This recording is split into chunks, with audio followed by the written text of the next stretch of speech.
Сәлем достар, сіздермен бірге етке бүгін мен сіздерге аюлар туралы айтып беремін. Олай болса, видеоны соңына дейін қараңыздар.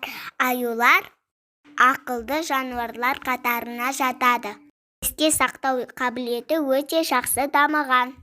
Жалпы әлемде аюдың 8 түрі кездеседі.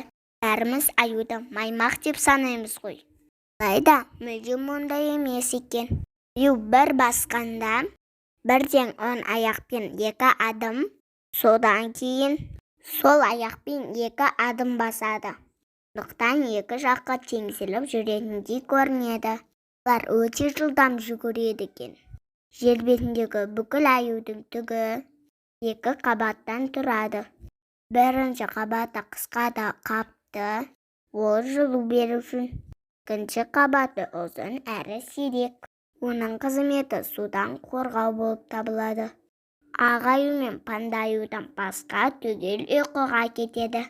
Ұйқы кезінде олар 150% салмағын жоғалтады. Аюлардың көру қабілеті өте жақсы. Есту мен иіс сезуі өте жоғары.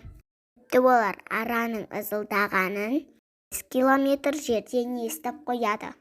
Және олар қандай жеміс қай уақытта пісетінін біледі. Ал Африка, Австралия және Антарктида жерінде аюлар мүлдем өмір сүрмейді.